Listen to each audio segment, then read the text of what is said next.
Di kesempatan ini kita akan sedikit dulu belajar topik yang berbeda sedikit saja untuk memberikan pencerahan terkait dengan satu momen yang istimewa yang hanya terjadi di bulan Ramadan, yaitu di satu dari sekian malamnya, dikenal dengan Lailatul Qadar, malam Al-Qadar. Ini penting kita bahas karena ada beberapa redaksi hadis juga yang memberikan motivasi kepada kita untuk tidak putus berburu malam Al-Qadar ini sampai ujung Ramadan. Bahkan ada yang spesifik meminta di 10 hari terakhir, kan? Jadi malam Al-Qadar itu kita akan coba bahas dari mulai apa pentingnya, apa keistimewaannya malam Al-Qadar itu, apa yang dimaksud malam Al-Qadar, kapan terjadinya, apa ciri-ciri yang menyertai seseorang mendapati itu, dan bila kita mendapati di antara tanda-tandanya, rasanya hadir dan merasakan kemuliaan sesuai dengan isyaratnya, apa yang harus dilakukan. Baik, kita akan fokuskan dulu satu surah saja karena waktunya terbatas. Surah ke-97 dengan namanya Surah Al-Qadar. Allah berfirman, A'udzu billahi minasyaitonir rajim. Bismillahirrahmanirrahim. Inna anzalnahu fi lailatul qadar. Inna, sungguh, demi keagunganku. Ya, terjemahkan na-nya itu seringkali kalau dilihat di mushaf kami kan. Nah, kalau belum belajar ulumul Quran, ilmu-ilmu untuk memahami Al-Quran, bisa potensi keliru pemahaman. Kok bentuknya jamak gitu kan. Nah, kalau ada bentuk jamak itu di ulumul Quran tuh maknanya dua. Kita ambil salah satunya saja untuk memudahkan sesuai topik kita. Yang paling pokok namanya ta'zimun nafsi li ta'zimi sya'ni. Ta'zimun nafsi li ta'zimi sya'ni, yaitu menghadirkan keagungan Allah untuk menunjukkan istimewanya atau agungnya satu informasi yang disampaikan. Jadi saking pentingnya informasi yang disampaikan, Allah sampai menghadirkan keagungan zatnya, gitu ya. Baik, contoh begini, presiden bicara misalnya. Kalau cuman bicara biasa, saya menghimbau pada masyarakat supaya mudik dengan tertib misalnya, biasa ya. Coba lihat yang kedua, saya Presiden Republik Indonesia, Panglima tertinggi, pemimpin bagi seluruh masyarakat di negara kesatuan Republik Indonesia. Saya menghimbau kepada seluruh rakyat saya tanpa kecuali agar menunaikan mudik dengan tenang, damai, tertib dan membahagiakan. Beda nggak satu dengan dua? Ya kan? Ketika membawa kedudukan, membawa keistimewaan, keagungan, maka kesannya beda kan? Nah, jika ditemukan dalam Al-Quran inna nahnu yang menunjukkan satu informasi, ini menunjukkan informasi yang disampaikan tidak biasa, pasti istimewa, agung sifatnya, karena di situ Allah menghadirkan keagungan dirinya untuk menunjukkan pentingnya informasi yang disampaikan. Nah, kalau kita tahu ilmunya begitu, cara baca Quran kita akan berbeda. Pasti perhatiannya lebih tinggi. Ayat-ayat semuanya penting, tapi ketika menemukan itu, kita merasa ini ada sesuatu yang istimewa, yang beda dari biasanya. Baik, inna anzalnahu fi lailatul qadar. Demi keagunganku, aku turunkan Al-Quran itu di malam Al-Qadar. Jadi di sini ada dua peristiwa penting. Peristiwa pertama tentang turunnya Al-Quran, peristiwa kedua tentang malam Al-Qadar. Ketika Al-Quran diturunkan dan dibuka dengan ta'zimun nafsi li ta'zimi sya'ni inna, kan? Ini memberikan kesan bahwa Al-Quran itu istimewa, agung, saking agungnya Allah menghadirkan pembuka dengan keagungan zatnya. Jelas ya? Nah, berarti kalau disebut istimewa, Allah sendiri mengagungkan. Masa hamba membiarkan, menganggap biasa? Ya. Ada sesuatu yang istimewa, tidak biasa di Al-Quran itu.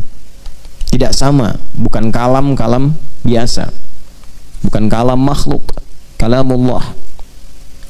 Nah, karena itu suatu saat kita akan pelajari sifat-sifat itu, keagungan itu, sehingga kita menemukan apa yang dimaksudkan dalam Al-Quran.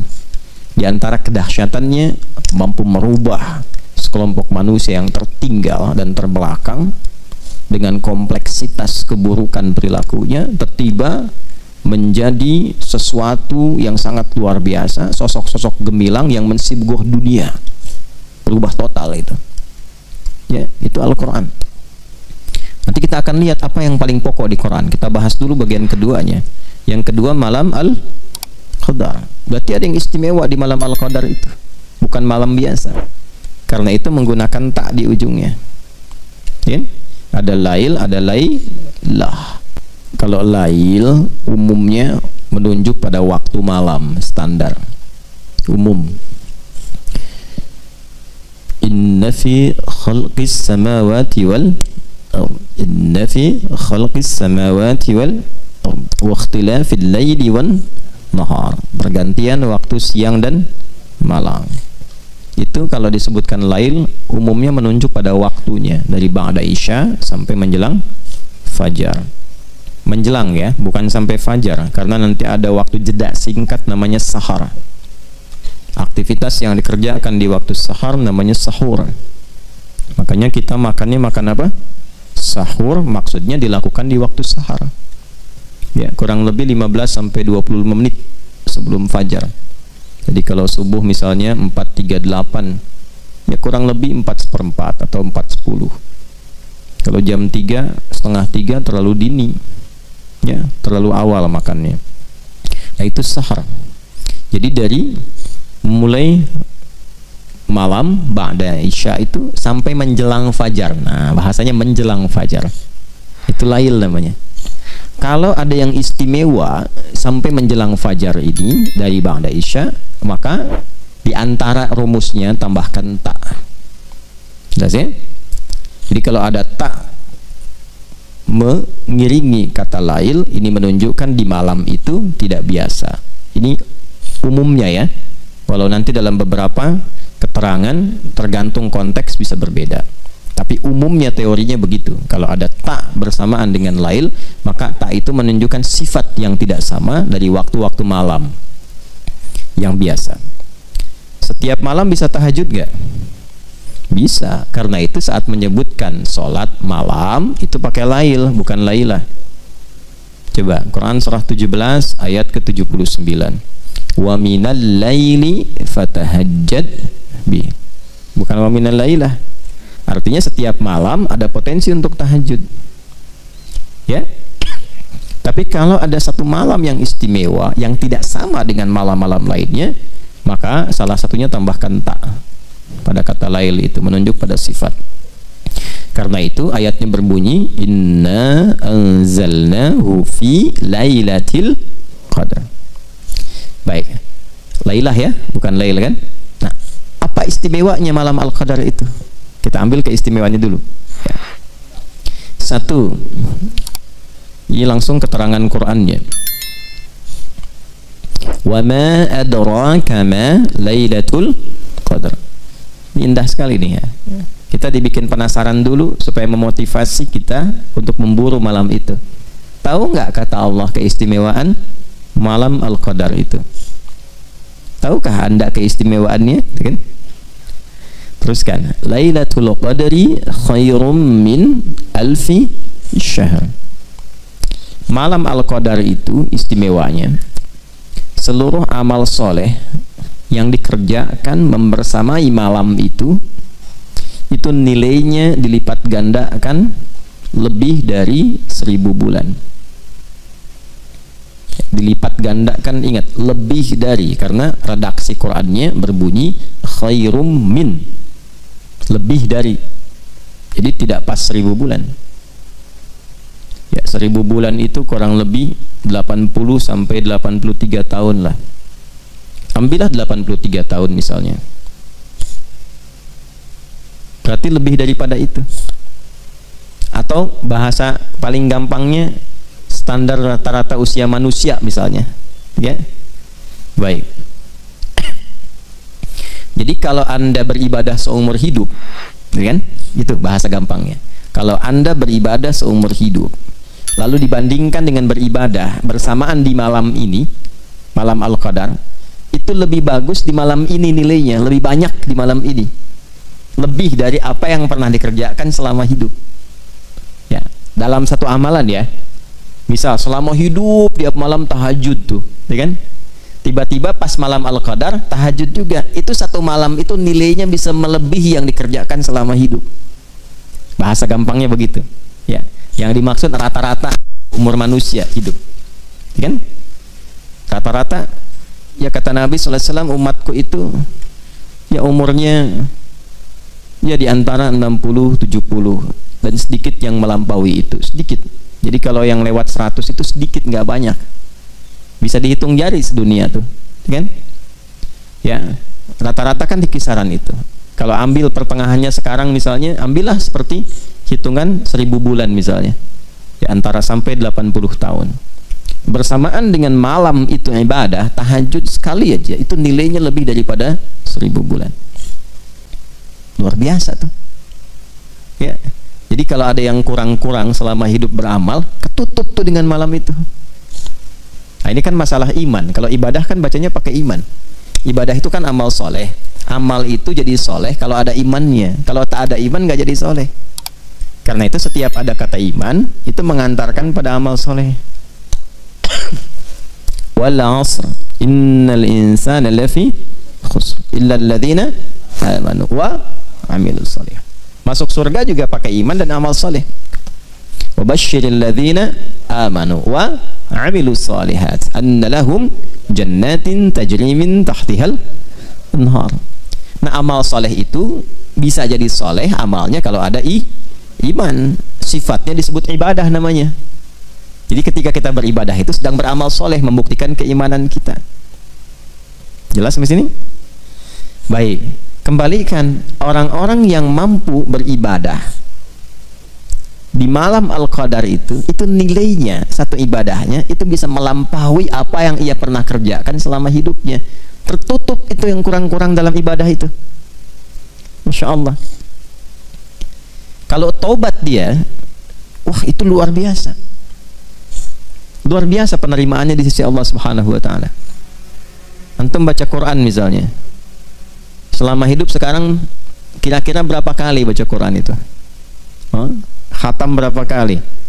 Atau baca satu surat berapa kali? Alif Lam Mim berapa kali itu?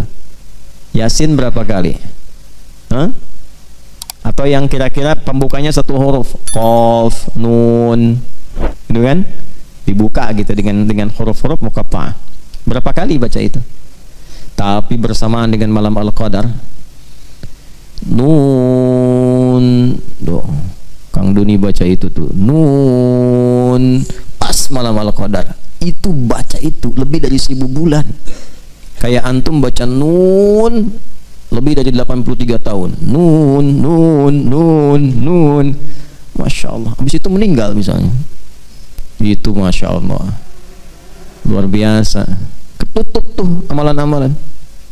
Banyak malaikat mungkar nakir. Mah kita buka. Kitabmu apa? Nun. Bawa tuh. Ya. Nah, jadi potensi malam Al-Qadar itu satu, berlimpahnya pahala. Karena Ramadan ngejar pahala kan salah satunya. Karena Ramadan itu pekan iman. Pekan iman dan amal soleh. Gitu. Jadi bukan pekan dunia. Karena itu dibukanya panggilannya dengan panggilan iman. Ya ayyuhalladzina amanu kutiba alaikumus siyam. Jadi momentum Ramadan itu memang untuk meningkatkan iman. Bukan mencari dunia. Kalau dunia kan udah 11 bulan, ya kan? Nah, iman itu kan prospeknya akhirat. Jadi Ramadan itu momentum untuk menguatkan prospek-prospek dan proyek-proyek akhirat kita. Gitu.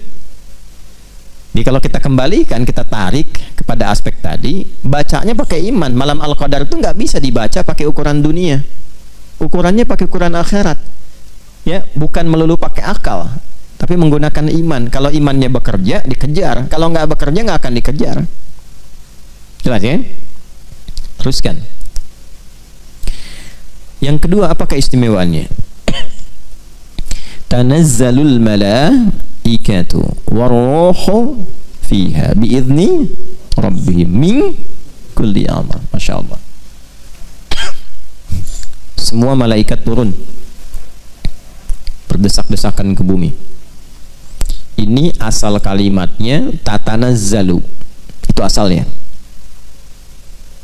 Tapi ada dalam balaghah itu, kalau ingin menunjukkan sesuatu yang berlangsung cepat dan banyak, masif, cepat, masif, nah itu hilangkan salah satu taknya di depannya, tapi dhammahnya tetap berlaku di ujung untuk menunjukkan mudhari, sesuatu yang berlangsung terus. Masih ingat tadi waktunya malam Al-Qadar, malam lail dari kapan? Ba'da Isya sampai menjelang fajar. Itu masif terus. Siapa yang masif turun? Malaikat. Banyak. Terus turun. Sampai-sampai kalau kita buka kitab-kitab tafsir itu, ya, itu bumi ini padat dengan malaikat yang berlomba turun. Nanti sampai saking padatnya, alam itu suasananya tenang. Nanti saya bahas di akhir ciri-ciri, tanda-tanda malam Al-Qadar itu seperti apa diantaranya. Hening, ya. Jadi kalau saya hadirkan bejana gelas misalnya, saya isi 1-2 kelereng, lalu saya goncangkan begini, digoyang-goyang, bunyi nggak? Bunyi kan? Kayak lato-lato kan? Tak gitu kan? Tapi kalau saya penuhi sampai padat itu isinya, sampai padat, goyang begini, digoyang, bunyi nggak? Hening, disimpan aja hening. Itu saking padat ya bumi dengan malaikat yang banyak turun, suasananya berbeda. Oke? Nah, yang kita bahas keistimewaannya dulu, nanti ini masuk kepada cirinya. Keistimewaannya apa? Sampai-sampai malaikat Jibril pun yang tugas pokoknya menurunkan wahyu, ya, terakhir kepada Nabi Muhammad SAW, di malam itu khusus ikut turun. Ya kan? Ikut turun, mimpin malaikat. Kan Ruhul Amin itu pemimpin para malaikat. Turun, dipimpin malaikat semua turun. Dengan izin Allah, biizni rabbihim min kulli amr. Allahu Akbar. Itu maknanya umum sekali. Diizinkan oleh Allah untuk menyertai segala perkara yang baik-baik. Artinya apa? Kalau ada yang sholat, tuh malaikat ikut sholat. Kalau ada yang zikir, ikut zikir. Kapan lagi antum sholat diikuti oleh semua malaikat pengen ikut sholat? Makanya kalau ketinggalan semalam aja ruginya banyak. Baca Quran diikuti, zikir diikuti, banyak turun. Oke?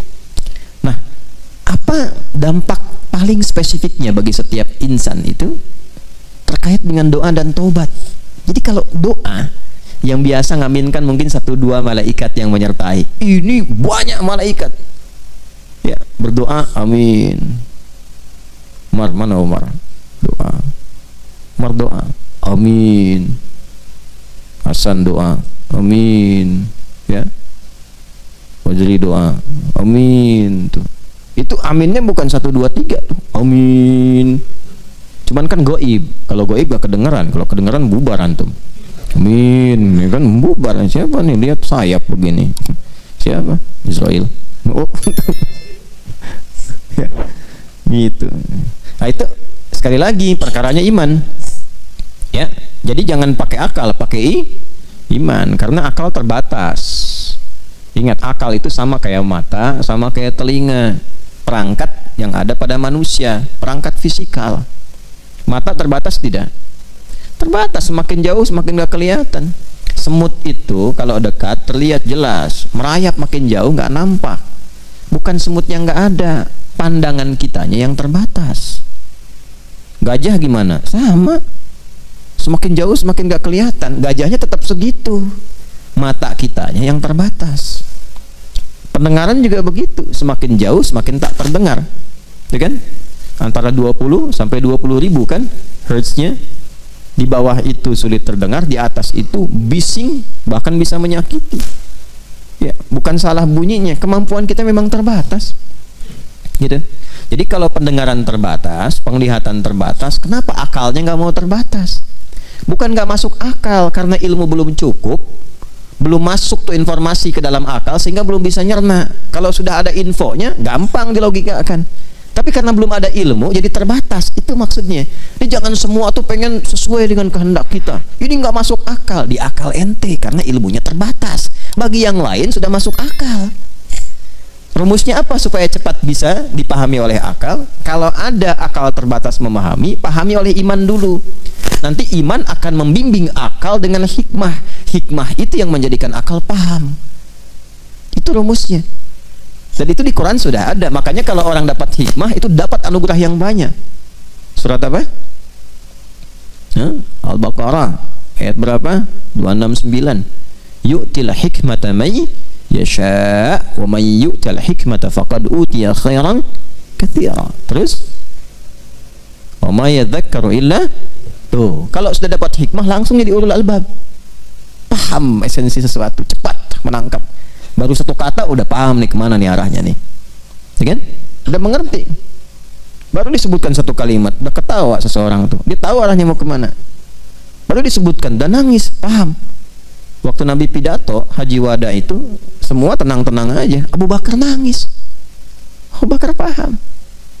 Nah itu paham takwil, mengerti hikmah. Beliau nangis karena tahu kalau Nabi pidato sudah begini, tugas berakhir. Kalau berakhir berarti akan meninggal. Gitu. Nah, jadi kalau mengerti hikmah itu dalam. Balik lagi, ya malaikat itu datang banyak, doa dikabulkan. Makanya manfaatkan setiap malam berdoa. Yang sulit-sulit itu malam itu, tiap malam.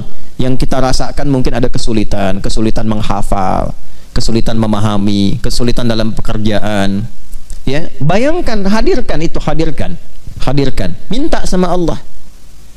Mungkin Allah tetapkan di malam itu dikabulkan supaya kita terus bersemangat ibadahnya. Hikmahnya buat kita juga, jadi makin rajin ibadah.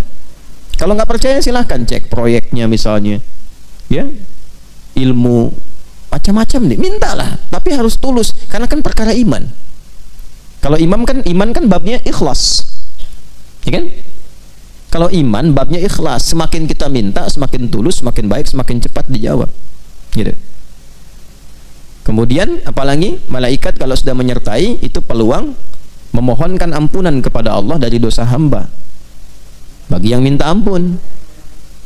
Nah, karena itu apa yang harus dilakukan? Banyak istighfar. Maka Nabi mengajarkan kan doa kepada Sayyidah Aisyah radhiyallahu taala anha. Kalau sudah terasakan itu kayaknya feelingnya beda nih dari malam-malam yang lain nih, beda nih. Sampai ada yang mengatakan para ulama setiap orang itu nanti ada feeling yang sama, ada feeling-feeling yang spesifik tuh sebagai anugerah dari Allah.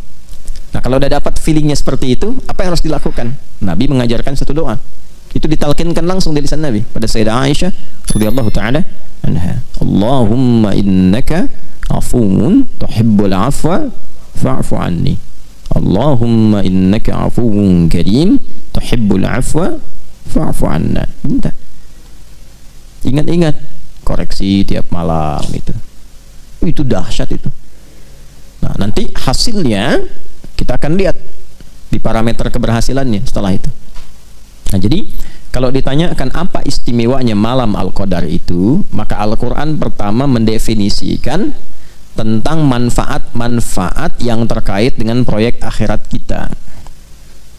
Itu yang terbesar. Jadi kalau nanam saham, jangan cuma dunia, tanam buat akhirat karena itu tempat pulang.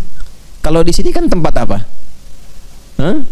Tempat berdinas, membawa misi. Di sini itu kita sedang beraktivitas, membawa misi, berdinas. Setelah itu pulang. Ya kan tiap hari kelihatan, terdengar, baca berita. Ya, ini si fulan sudah meninggal dunia. Itu kan bahasa meninggal dunia kan sederhana, tugasnya selesai, pulang. Macam-macam. Ya, tergantung batas ajal. Nanti ada yang masih kecil, ya kan? Ada yang remaja, ada yang dewasa, ada yang banyak diberikan batas waktu sesuai maslahat hidupnya. Ujungnya pulang. Gitu. Ujungnya apa?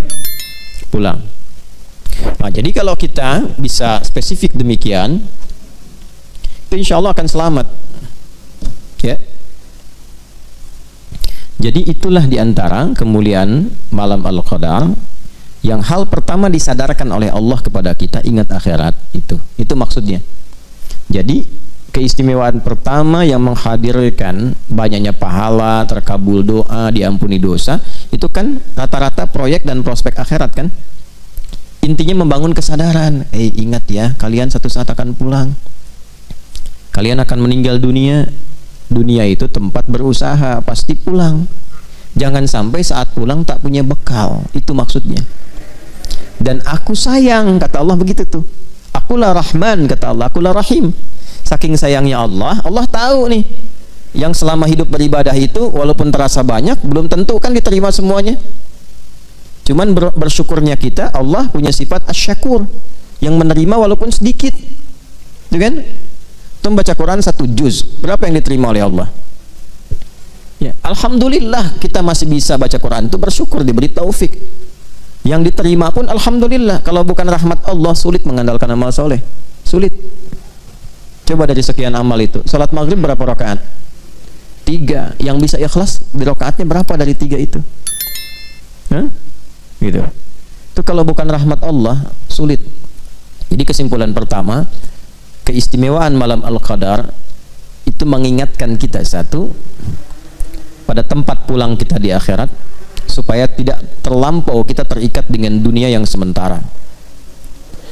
Yang kedua, untuk itulah Allah dengan sifat kasih dan sayangnya menghadirkan banyak peluang-peluang prospek akhirat, investasi-investasi akhirat yang mampu meringankan hisab kita saat kembali dan menempatkan kita di surga dengan rahmatnya. Itu yang pokok. Keistimewaan kedua, saya cepat. Apa itu qadar? Kalau tadi kan yang disebutkan tadi Lailatul Qadarnya, ya kan? Wa ma adraka ma Lailatul Qadar. Lailatul Qadri khairum min alfi syahr. Tanazzalul malaikatu waruhu fiha biizni rabbihim min kulli amr. Itu baru aspek pertama. Balik lagi ke awal ayat. Inna anzalnahu fi Lailatul Qadar. Qadar itu apa? Hah? Qadar itu ketetapan Allah bagi seluruh makhluknya dalam menjalani kehidupan. Jadi, ketetapan Allah bagi seluruh makhluknya yang bersifat mengikat dengan dalam menjalani kehidupan. Contoh, ajal itu qadar, rizki itu qadar Allah.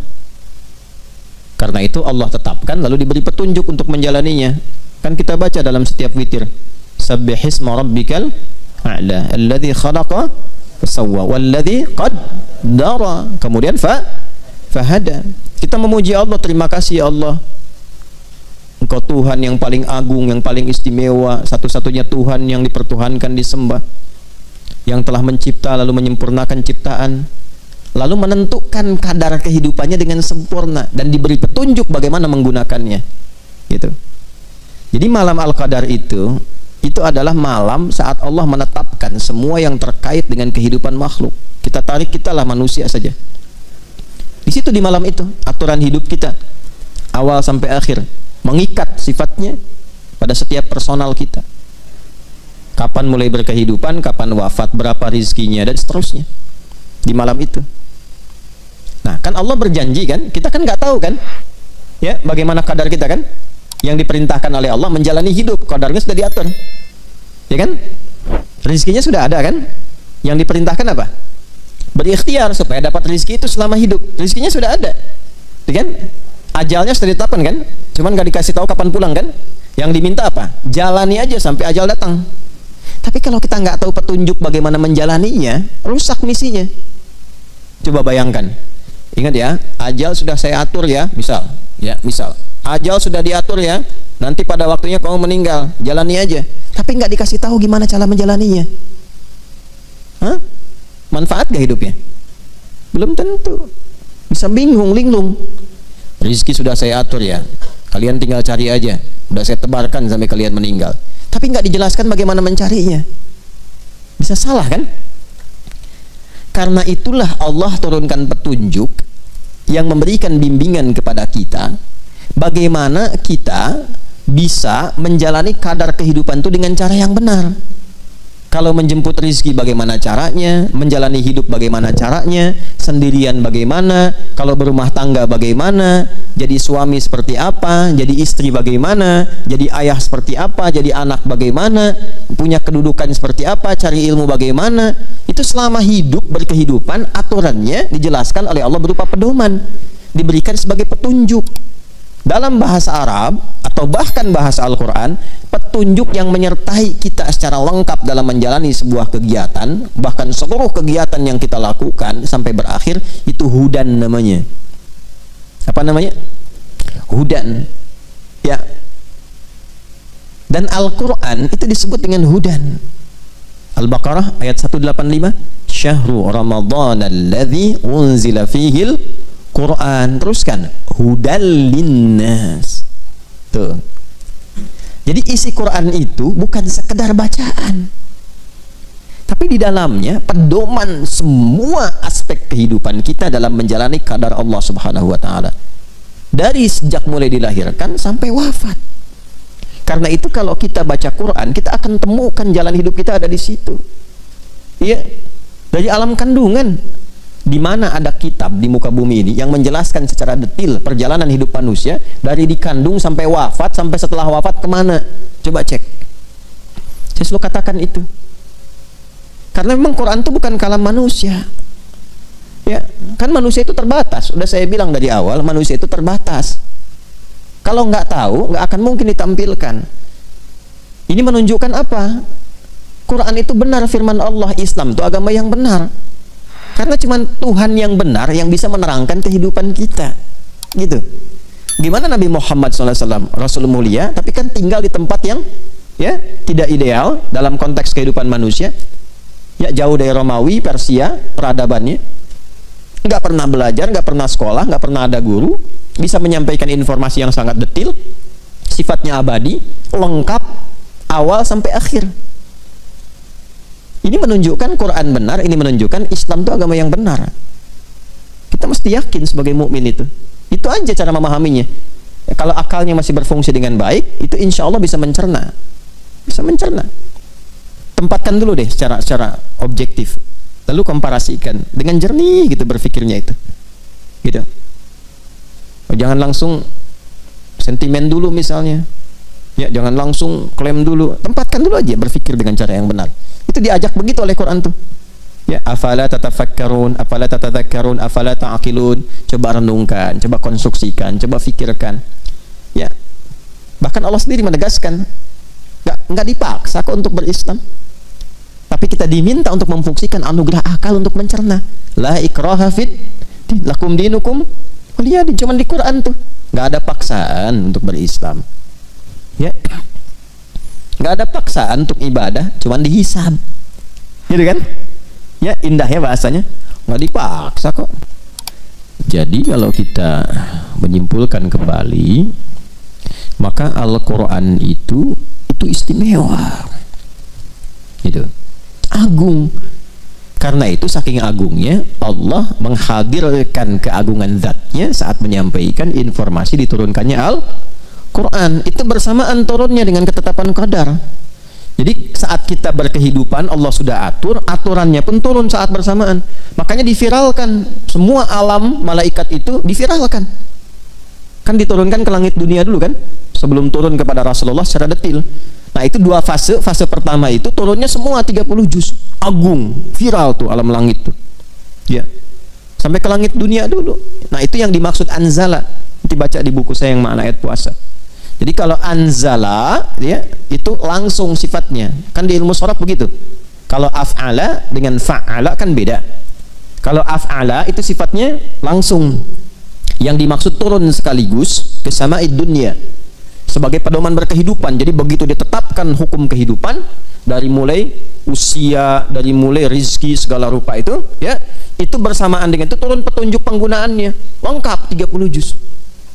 Baru diturunkan secara detail bersamaan dengan kehidupan supaya dicontohkan oleh kehidupan Nabi Shallallahu Alaihi Wasallam. Tafsirnya jelas. Makanya ketika dijelaskan dengan detail oleh Nabi itu menggunakan nazzala. Ketika turun beda dengan Taurat dan Injil. Taurat Injil turun sekaligus. Karena cuma parsial sifatnya, sebentar dan sebagian manusia saja. Makanya Taurat Injil pakai anzala ketika turun ke nabinya. Tapi kepada Rasulullah SAW Quran pakai nazzala. Ali Imran ayat 3. Nazzala 'alaikal kitaba bil haqq 'alaika. Ke nabi. Tapi ketika turun dalam suasana qadar, malam al-qadar, itu kalimat nabinya enggak ada. Inna anzalnahu fi lailatul qadar. Hu-nya itu ke Quran. Jelas ya? Sama ya, diadukan apa? Inna anzalnahu fi lailatin mubarakah. Tuh, di malam yang diberkahi. Tapi ketika turun kepada Nabi, kaknya muncul. Nazzala 'alaikal kitab, pakai nazzala, turunnya bertahap. Bil haqqi musaddiqan lima baina yadayhi wa anzala at-taurata wal injil. Tapi Taurat Injil pakai anzala. Taurat langsung 10 perintah. Injil langsung turun. Ya, semuanya tidak bertahap karena umatnya terbatas dan perintah-perintahnya tuh hanya dalam waktu yang terbatas, sederhana. Quran sampai akhir kehidupan.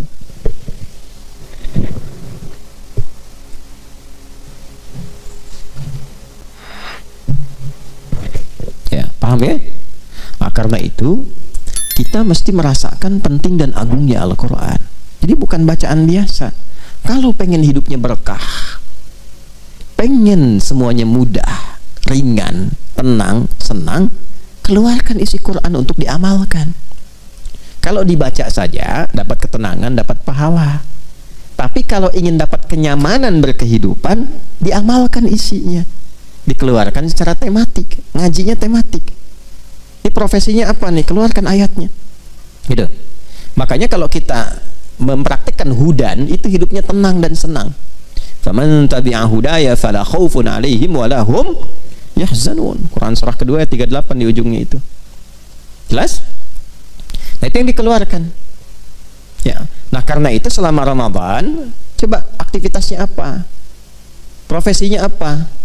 Manfaatkan waktu minimal misalnya dalam i'tikaf untuk mengeluarkan ayat-ayat Quran terkait topik, tema-tema yang dibutuhkan, yang mengiringi aktivitas kehidupan kita, yang jadi pilihan kita itu. Nah, sekarang kita berbahagia, aksesnya paling mudah sekarang. Dulu para ulama itu masih ngikutin.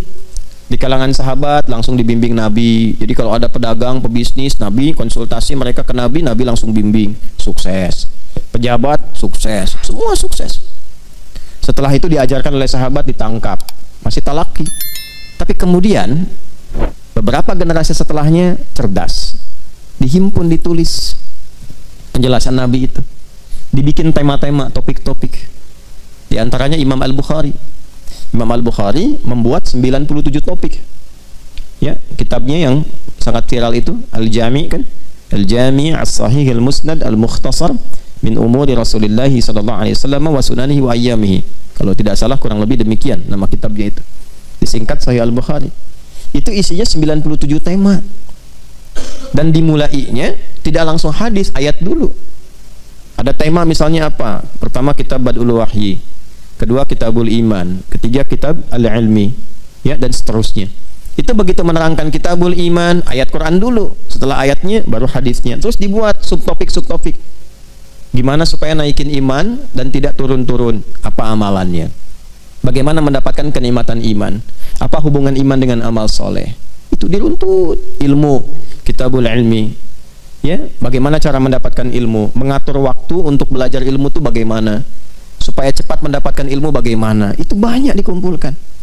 Kitabul Buyu' bagi yang bisnis berdagang, keluarkan bagaimana bisnis yang berkah, bagaimana menghindari hal-hal yang kemudian cenderung bermasalah, kan? Bagaimana menghindari riba, bagaimana mempercepat harta yang berkah yang dengan itu bisa mendekat kepada Allah. Ya, banyak sekali kok. Kitabul Marid, bagaimana menyikapi ujian dari Allah, misalnya dari penyakit. Ada tentang bab kedokteran di dalamnya, bab kesehatan. Banyak sekali. Di ujungnya adalah pelajaran-pelajaran daripada para sahabat, ada manaqib-manaqibnya tuh. Ya, bagaimana amalan-amalan mereka tuh. Zikir-zikirnya sampai dikumpulkan. Yang khatam, makanya kalau ngaji yang khatam. Kalau khatam itu Masya Allah lengkap itu. Ya. Ada zikir-zikir spesifik. Zikir saat jadi pasukan khusus dalam medan perang seperti apa? Ada. Ya, zikir dalam bidang kepemimpinan. Imam Muslim bikin kitabnya, Kitabul Imarah, ada. Puasa nih. Kan puasa itu sebulan kan? Apa yang dikerjakan selama Ramadan? Langsung dibikin Kitabus Shaum, lengkap itu. Dari memulai kapan mengakhiri, bagaimana cara sahur, kapan tarawih, seperti apa dan seterusnya, lengkap. Kita orang sekarang tuh tinggal jalanin aja. Baca, pahami, amalkan. 11 bulan punya waktu baca. Ramadan tinggal ngamalin. Ini dibiarin, begitu masuk Ramadan malah sibuk belajar lagi. Kapan ngamalnya? Ya walaupun tidak salah, tapi menempatkan sesuatu sesuai dengan tempatnya. Makanya kebiasaan seperti itu menjadikan hari tenang menjadi hari tidak tenang. 11 bulan main-main, begitu waktunya hari tenang, besok mau ujian malah nggak tenang. Ngopi-ngopi catatan, pinjam punya temen, belajar maksain malam, pelajaran 11 bulan dipelajari semalam. Akhirnya ilmunya cuma sampai ujian. Begitu ujian, ya udah lupa. Tertuliskan nilainya bagus, cuman ilmunya lupa. Makanya ada ahli hukum yang dihukum sebab ketika mencuri lupa. Waktu korupsi lupa gitu. Ya. Kenapa jadi ke situ tuh? Nah, balik ya. Ya itulah malam Al-Qadar. Jadi malam Al-Qadar itu menjadikan interaksi kita dengan ibadah dan Quran semakin erat. Karena itu usahakan malam itu. Makanya kita kan hidupkan malamnya kan. Kita bangun lagi, bacain Quran lagi gitu kan. Nah, salah satunya apa? Untuk mendapatkan kasih sayang Allah, penambahan pahala, ya, ketenangan kepada jiwa. Lebih daripada itu, kita terbiasa interaksi dulu supaya besok-besok mau mengkaji Quran. Jelas ya? Ingat pondasinya iman ya. Kalau pakai iman cepat nangkapnya. Tapi kalau nggak pakai iman susah. Hudan itu padanannya iman. Nanti kalau sudah iman ketemu amal soleh jadi takwa. Iman, takwa, dan amal soleh disatukan di pembuka Al-Baqarah plus Qurannya. Dzalikal kitab di situ Quran kan? Dzalikal kitabu la raiba fi hudan lil muttaqin. Ayat 3-nya alladzina yu'minuna bil ghaib wa yuqimunas shalah wa mimma razaqnahum yunfiqun. Masukin ke Ramadan latihan jadi takwa. Kan hudan lil muttaqin. Petunjuk bagi orang takwa. Ramadan kan berlatih menjadi takwa. La'allakum tattaqun. Makanya amalan-amalan takwa yang di Al-Baqarah itu kita kerjakan, kita perbanyak saat Ramadan. Gimana meningkatkan iman? Baca Quran, baca kan? Meningkatkan saat Ramadan. Wa yuqimunas shalah, salatnya makin banyak kan? Wa mimma razaqnahum yunfiqun, senang infak kan? Itu. Jadi Quran tuh kalau kita baca dengan benar nyambung semua, kan petunjuk hidup. Jelas ya? Nah, kalau kita dapatkan itu semua, salam. Nah, itu indikasi pertama. Keadaan kita lebih tenang. Damai, salam itu damai. Lebih tenang. Lebih bisa memahami esensi hidup, lebih menikmati berkehidupan. Jadi dari sekian waktu dalam Ramadan itu, ada satu waktu yang kayaknya kita merasa lebih enak gitu. Nah, coba rasakan kalau hadir di satu malam, suasananya lebih beda. Lebih enak, lebih tenang gitu ya. Terus kalau ngelihat keluar juga kayaknya tenang gitu di luarnya itu. Tadi ngumpul malaikat. Nah, kalau udah dapat lagi sesuatu yang istimewa yang Allah berikan, itu kalau ketiduran tuh bisa dibangunin. Dan ke hati getarannya beda. Bangun. Coba deh kalau nggak percaya, perbanyak dulu amalan terus. Ini mungkin untuk tahun depan ya. Kalau hidup, itu, kalau hidup, kalau tidak, sisa waktu gunakan. Masih ada beberapa malam ke depan. Perbanyak ibadah. Nanti ada satu dari sekian malam Ramadan itu, ada satu yang kita itu dibikin terus aktif malamnya. Yang kalau mau tidur pun, bangun. Pernah merasakan begitu nggak? Itu nggak setiap waktu tuh. Bukan karena ada agenda sholat malamnya, tapi dibikin bangun. Tuh. Saya tidak harus nyampaikan di kapan waktunya saya misalnya merasakan itu, tapi itu kan rahasia Allah. Untuk setiap kita kadang-kadang getarannya bisa tidak sama, tapi nanti bisa menemukan petunjuk yang sama dari suasana alam, ya. Nah, diantaranya lebih tenang. Makanya kan ada hadis-hadis yang menunjukkan paginya itu lebih tenang, gak terlampau panas, gak terlampau dingin, cahaya mataharinya sejuk, enak gitu, nyaman, ya. Jadi akhirnya salam. Di malam Al-Qadar itu kita mendapatkan salam. Maknanya dua. Bisa menunjuk pada isyarat malam Al-Qadar lebih tenang, lebih nyaman, lebih damai ke hati. Lingkungannya juga mendukung, tenang, damai, enak ke ibadah gitulah. Enak ke ibadah. Saya. Nah, yang kedua, parameter kesuksesan orang yang mendapatkan Al-Qadar. Perangainya lebih tenang, lebih bisa menimbang bagaimana bersikap, lebih tenang, lebih kalem, lebih damai, menatap sesuatu itu dengan kedamaian, nilai-nilai kebaikan bertambah. Nah, setelah ada kata salam, balik lagi ke malam Al-Qadar. Iya, waktunya malam Qadar itu panjang, terbentang tadi kan malam kan, dari ba'da isya terus sampai menjelang fajar. Makanya saya tidak katakan fajar kan tadi, ya, menjelang sampai mau tibanya fajar itu matla, sampai akan terbitnya fajar. Hiya hatta matla'il fajar, sampai akan terbitnya fajar. Itu pernah ada berita itu, NASA mencitra, ya, dari angkasa suasana malam-malam Ramadan. Ada satu malam yang beda sendiri. Bahkan di tahun-tahun ke belakang itu kalau sudah sampai begitu ya, fenomenanya kita belum yakin, belum sungguh-sungguh, saya pikir keterlaluan lah. Kalau kita dengar informasi dari dulu, apalagi dari Nabi, memang standarnya harus yakin, harus kuat, diburu gitu. Ya, kalau kurang yakin artinya kan lemah iman, tapi masih bisa dikuatkan. Tapi kalau sudah ada bukti-bukti otentik yang bahkan terekam, belum yakin juga, itu imannya dipertanyakan. Tahun-tahun ke belakang itu sempat ada yang i'tikaf di Masjidil Haram, lalu dia mengamati setiap malam sampai menjelang subuh itu. Ada salah satu momen yang ketika dia videokan itu kayak kilatan naik gitu dari atas Ka'bah tuh ke atas. Itu nyata, bukan rekayasa. Kayak kilatan naik. Ya, kayak ada sayap putih tapi halus, kayak awan naik cepat sekali gitu. Ya. Dari satu rangkaian malam-malam terakhir di Ramadan itu. Pernah ada itu? Pernah nggak dengar atau pernah lihatnya? Ada di tahun-tahun ke belakang itu. Nah, itu pembuktian yang nyata gitu. Jadi kalau sudah alamnya itu sudah disampaikan tanda-tanda kebesaran Allah secara langsung, belum beriman juga, itu mesti hati-hati itu. Kuningnya udah mau orange tuh. Hati-hati betul, hati-hati. Karena nanti ada ayatul Quran, ada ayatul kaun. Ayatul kaun tufassiru ayatul Quran. Ada ayat-ayat yang di semesta, ada ayat-ayat yang tertuliskan dalam mushaf, ya, dibacakan dalam Quran. Nah, ayat-ayat semesta itu pembuktian langsung dari Al-Quran. Jelas ya? Di mana belah batu ditemukan kalimat Allah, belah tomat adalah lafaz Allah. Melihat ke atas awan bentuknya Allah, bentuknya Muhammad SAW. Gimana tuh? Masa belum yakin juga? Nah, itu hal-hal yang langka, fenomena yang nggak terjadi setiap waktu, ya kan? Nah, karena itu manfaatkan. Kalau pengen mendapatkan malam Al-Qadar gampang, rumusnya gampang sekali. Cuman dua.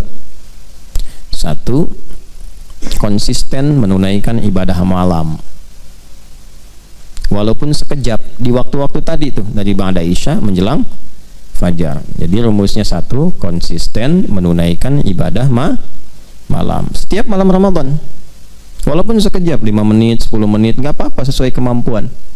Yang bisa dioptimalkan silahkan. Yang kedua, jangan maksiat, ya, jangan maksiat. Itu aja. Sekira itu yang bisa disampaikan terkait uraian malam Al-Qadar. Mudah-mudahan bisa bermanfaat, dan teman-teman dimanapun berada mengisi program Aku Suka, ayo kultum sejenak untuk berbuka di edisi kali ini 25 Ramadan 1444 Hijrah, langsung dari Ma'had Islam Rafiah Akhyar Pesantren Mira. Mudah-mudahan kita senantiasa dilindungi, disayang, dirahmati dan dimuliakan oleh Allah Subhanahu wa taala. Selamat berbuka. Terima kasih. Semoga teman-teman yang i'tikaf, kita semua juga dijaga istiqamah sampai akhir i'tikaf kita. Allahumma taqabbal minna innaka antas sami'ul alim wa tub 'alaina innaka antat tawwabur rahim. Rabbana atina fid dunya hasanah wa fil akhirati hasanah wa qina adzabannar. Allahumma arzuqna ni'mata lailatul qadri ya arhamar rahimin. Rabbana atina fid dunya hasanah wa fil akhirati hasanah wa qina adzabannar. Wa sallallahu ala sayyidina Muhammad wa ala alihi wa sahbihi ajma'in. Wa akhiru da'wana subhanakallahumma wa bihamdika asyhadu an la ilaha illa anta nastaghfiruka wa natubu ilaik. Walhamdulillahi rabbil alamin. Assalamualaikum warahmatullahi wabarakatuh.